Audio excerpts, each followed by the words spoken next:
Welcome back to The Spoken Word. My name is Travis, and I'm your host. In this episode, we're going to go beyond the physical attributes of the biblical giants, and we're going to investigate their origins.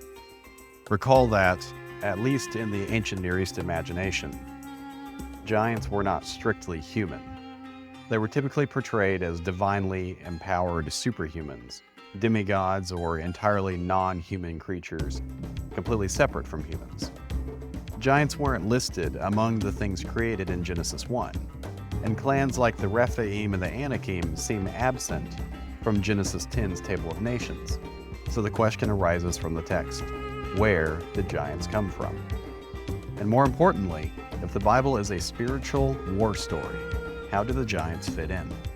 To answer these questions, we have to return to the book of Genesis and meet the Nephilim.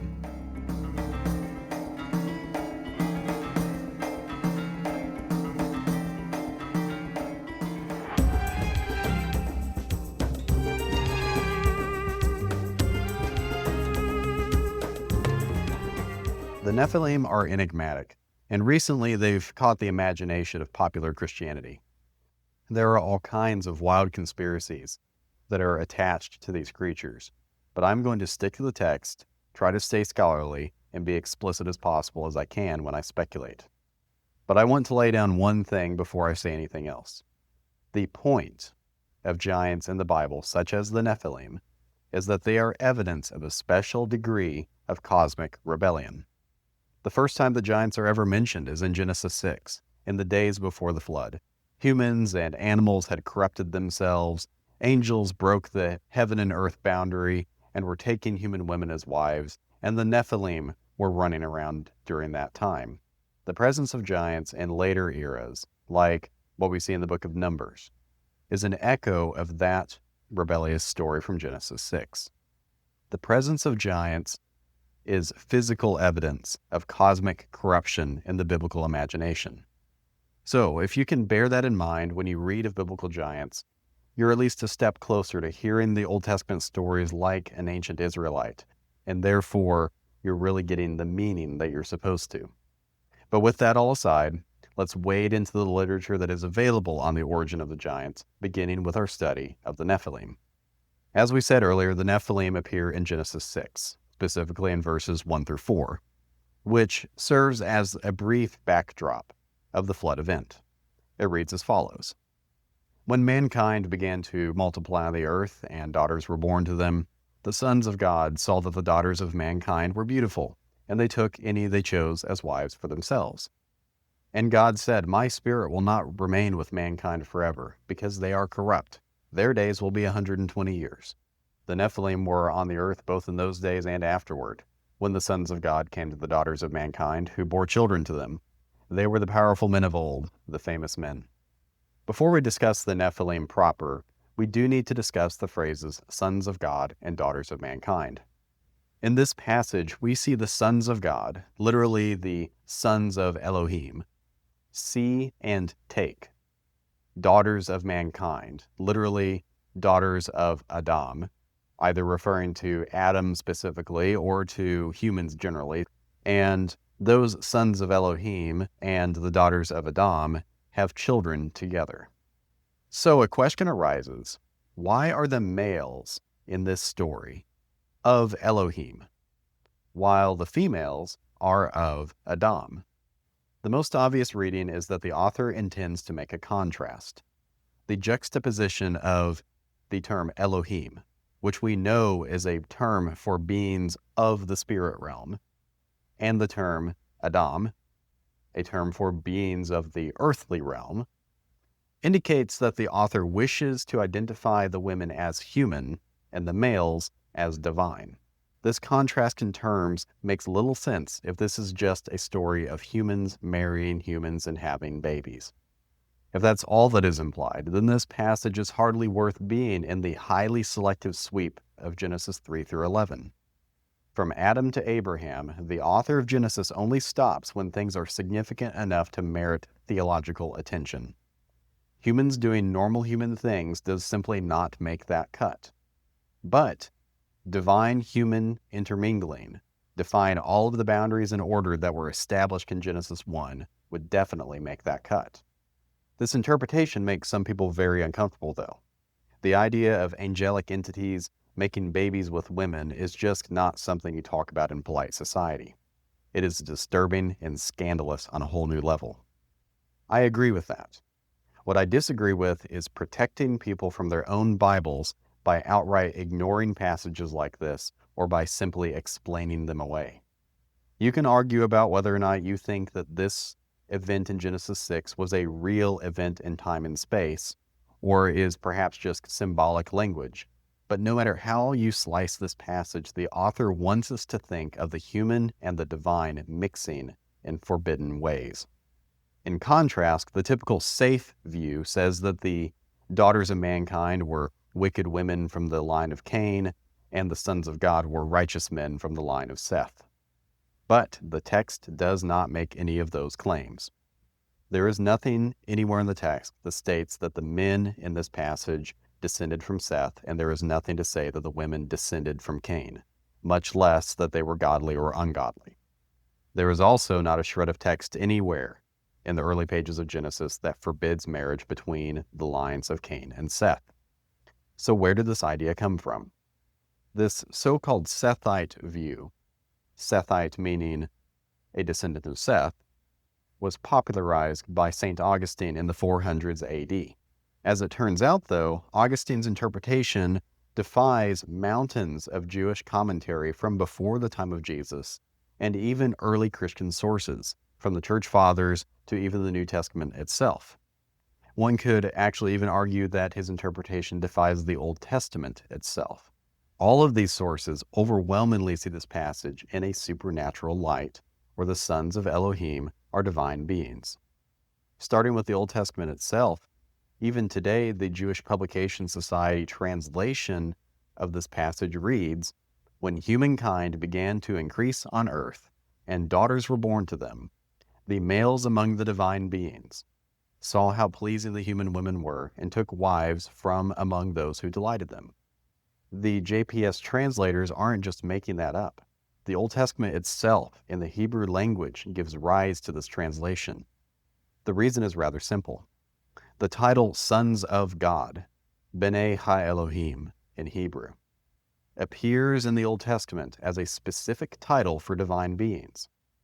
References include Job chapter 1 verse 6, Job chapter 2 verse 1, Job chapter 38 verse 7, and in the Dead Sea Scrolls version of Deuteronomy chapter 32 verse 8.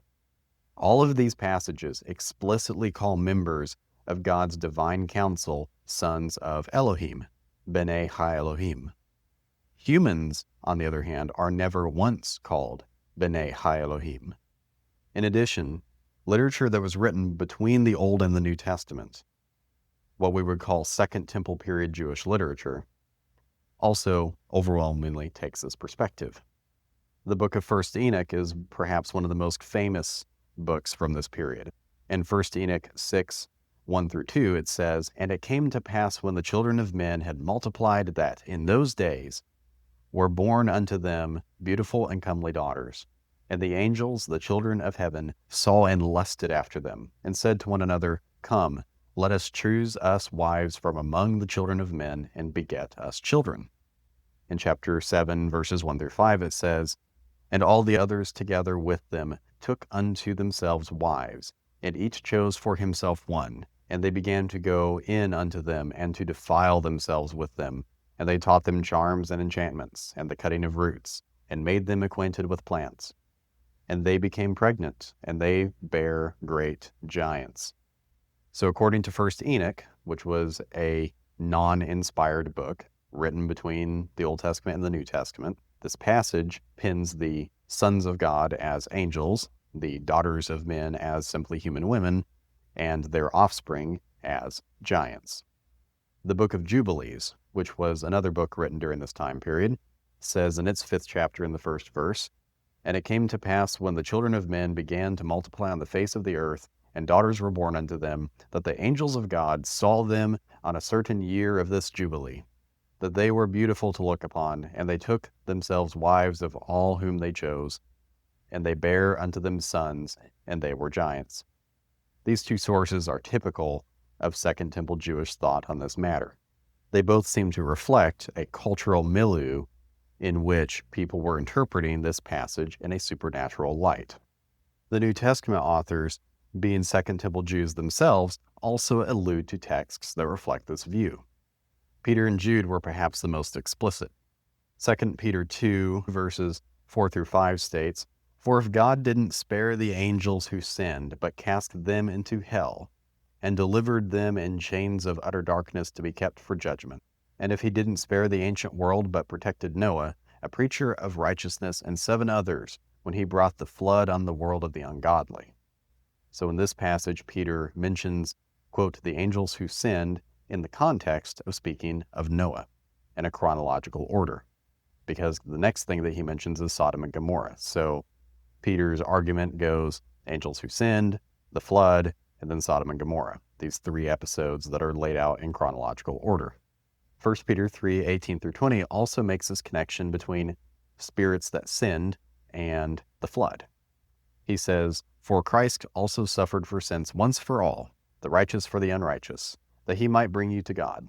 He was put to death in the flesh, but made alive by the Spirit, in which he also went and made proclamation to the spirits in prison, who in the past were disobedient, when God patiently waited in the days of Noah while the ark was being prepared. In it, a few, that is 8 people, were saved through water." The author of Jude also seems to allude to this story. He says in the 5th and 6th verses of his epistle that, "Now I want to remind you, although you came to know all these things once for all, that Jesus saved the people out of Egypt and later destroyed those who did not believe. And the angels who did not keep their own position but abandoned their proper dwelling, he has kept in eternal chains in deep darkness for the judgment on the great day." All of this language of both of these New Testament authors are direct parallels to the ideas that we see expressed in Jubilees and 1 Enoch. So my point is that while they may not be directly quoting any of these texts, they certainly are all seeming to come from a singular cultural fountain. To that point, Josephus, who was also himself a Second Temple Jew, recounts this perspective in his Antiquities of the Jews, Book 1, Chapter 3, line 1. He says that many angels of God accompanied with women, and begat sons that proved unjust, and despisers of all that was good, on account of the confidence they had in their own strength. For the tradition is that these men did what resembled the acts of those whom the Grecians call giants. Beyond this Second Temple Jewish period, many early Christian thinkers, the people who we call the Church Fathers, also held this supernatural perspective for quite some time. For example, Justin the Martyr, who lived from the years 100 to 165 AD, writes in his Second Apology, Chapter 5, that God, when he had made the whole world, and subjected things earthly to man, and committed the care of men and of all things under heaven to angels, whom he appointed over them. But the angels transgressed this appointment, and were captivated by love of women, and begot children, who are those that are called demons. Irenaeus also takes this perspective. He lived from 130 to 202 AD. In Against Heresies, Book 4, Chapter 36, line 4, he says, "In the days of Noah, God justly brought on the deluge for the purpose of extinguishing that most infamous race of men then existent, since the angels that sinned had commingled with them." These 2 church fathers are just a sample. There are many other church fathers who are all very early in the history of the church that follow this same tradition that was expressed in Second Temple Jewish literature. In other words, this supernatural interpretation of Genesis 6 has been with the church since its inception. It's been with us all along. So while Augustine contributed so much to Christian thought, the Sethite idea that he popularized ought to be rejected on the basis of all of this other evidence. We simply have access to better resources than Augustine did. I don't think it's to do any disrespect to the man to disagree with him. Now, some would counter that Jesus said that angels in heaven don't marry. That is true enough. But we aren't talking about angels in heaven, now are we, in this passage? Also, the fact that the angels don't marry does not mean that they can't. Some would also say that angelic entities cannot mate with women because they lack bodies. From what I can tell, this seems to have been the basis of Augustine's rejection of the supernatural view, because he envisioned angels as strictly spiritual, non-material beings. This assertion is also incorrect, though. When God appears to Abram, he is flanked by two men who turn out to be angels. These same angels eat food, and then they later take physical hold of Lot and his family, and they haul them out of Sodom before destroying it. This sort of physicality is typical of angelic encounters. They seem to have a bodily form that can interact in a kinetic way with the physical world. Only in obviously symbolic visions do angels get really strange looking. Angels do not seem to be shapeshifters that can just choose one form or another on a whim. They seem to always appear human-like. They seem to have bodies of some sort, from what we can tell. They stand places, they touch people, and so on. So in contrast with what Augustine proposed, angels do seem to typically have an embodied existence, and they are not simply disembodied spirits. So the sons of God were divine, angelic entities. The Old Testament says it, Second Temple Jewish literature says it, the New Testament says it, and the early church said it. And these same angelic entities had children with human women. As uncomfortable as that might make some of us, that is the claim that is in our Bibles. But this episode was supposed to be about the Nephilim, right? Not the sons of God. So what on earth does any of this have to do with the Nephilim? It matters because some ancient literature claims that the Nephilim were the offspring of this divine human hybridization. But before we get into that, let's take a short break.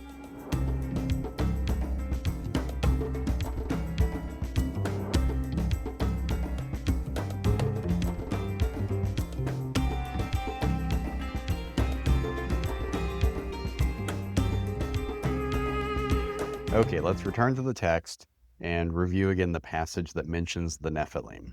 It says that the Nephilim were on the earth both in those days and afterwards, when the sons of God came to the daughters of mankind, who bore children to them. They were the powerful men of old, the famous men. Note what this text does and does not say. In this translation, the text does not say that the Nephilim were the offspring of the sons of God and the daughters of men. This translation just says that they were alive when that particular event happened. There is an interesting possibility, though. According to Dr. Michael Heiser, a Hebrew scholar who specialized in grammar specifically, the when of this passage could be translated whenever, based on the tense of the original Hebrew. This idea is also reflected in the Greek of the Septuagint, which tries to mimic the original Hebrew in this instance. So by the rules of Hebrew grammar, this passage could certainly read something like, the Nephilim were on the earth both in those days and afterward, whenever the sons of God came to the daughters of mankind, who bore children to them. They were the powerful men of old, the famous men. So if Heiser is correct, then this would be the only clue from the text that would let us say that the sons of God and daughters of men episode and the appearance of Nephilim are causally linked. That is to say, any time the divine sons of God have babies by way of human women, Nephilim appear. This line of reasoning seems to be preserved in the 2006 Jewish Publication Society translation. It reads, "It was then, and later too, that the Nephilim appeared on earth, when divine beings cohabitated with the human women, who bore them offspring. Such were the heroes of old, the men of renown." So this rendering seems to imagine multiple appearances of Nephilim, and links it to the periods of divine beings having babies with human women. This gives us a biblical reason to conclude that the Nephilim were indeed the offspring in view. Second Temple Jewish literature also overwhelmingly takes this view. As we saw earlier, Jubilees, 1st Enoch, and Josephus all present this view, indicating its pervasiveness. This tradition is even maintained centuries later in a number of Jewish commentaries. In fact, making the Nephilim not the offspring mentioned in Genesis 6 would be a minority view. The disagreement across the centuries is in identifying who the sons of God and the daughters of men are, not that the Nephilim were the offspring of those marriages. this seems to almost be universally understood to be the case in the literature we have available to us. I think that this claim can be backed up by one other biblical observation. If the Nephilim weren't the offspring in view, but they were giants, and giants were almost universally thought of as semi-divine or non-human in the ancient Near East, then why are giants absent from the created entities in Genesis 1? If the origin of the giants was unrelated to these marriages, and they were pre-existing entities at the time of Genesis 6, then why do they not at least get an honorable mention that explains their existence in Genesis 1? Even the sea monsters make a cameo appearance in Genesis 1. So why not giants if they were part of God's intended order? If God didn't make them, though, their absence makes sense. So, taken on the whole, I think that the evidence from both within and without the biblical text makes it clear that it is very reasonable to conclude that the Nephilim were indeed human-divine hybrids, demigods. But can we really conclude that they were giants as I've been claiming? This one is actually pretty simple. The short answer is yes, they were. The spies that we met in Numbers chapter 13 claimed that the giants that they saw in Canaan were somehow linked to the Nephilim. It would make sense by implication then that the Nephilim themselves were giants. Also, we already saw from Second Temple Jewish literature sources like Jubilees and 1st Enoch that these offspring were thought of as giants. We can also see that the Septuagint, which was itself a Second Temple text, outright translates the Hebrew word in Genesis 6 of Nephilim as gigantes, which is Greek for giant. Dr. Heiser has also contended that the Hebrew word Nephilim itself meant giant and was derived from the Aramaic word Nephila, which means giant. So yes, I think it's pretty safe to conclude that the Nephilim were giants. There is one other tie-in that I think is worth mentioning about the Nephilim. A Second Temple Jewish tradition, which was perhaps most explicit in the book of 1st Enoch, is that since the Nephilim were half-breeds, part human, part divine, when they died, their spirits were unable to descend to Sheol, the place of the human dead, since they were not fully human, and they were not able to ascend to heaven, since they were not fully divine. So this left the disembodied spirits of the giants stuck on earth and were called evil spirits, a term that the New Testament itself mirrors when speaking of what we call demons. This tradition was continued by a number of church fathers, including very early ones like Justin the Martyr. So, with all of that laid out, from the best ancient sources that are available to us, the Nephilim were clearly thought of as demigod offspring of angels and women, at least by the time of the Second Temple period, and were also thought of as the origin point of demons. So what does any of this have to do with the giants that we see in Canaan in Numbers 13? Well, as we saw earlier, Genesis 6 says that the Nephilim were on the land in those days and afterwards. In Numbers 13, the 10 faithless spies claimed that the Anakim they encountered were Nephilim. We will evaluate that connection in our next episode, but for now, remember that the shadow of the Nephilim is long and is one thread that extends far further than Genesis chapter 6.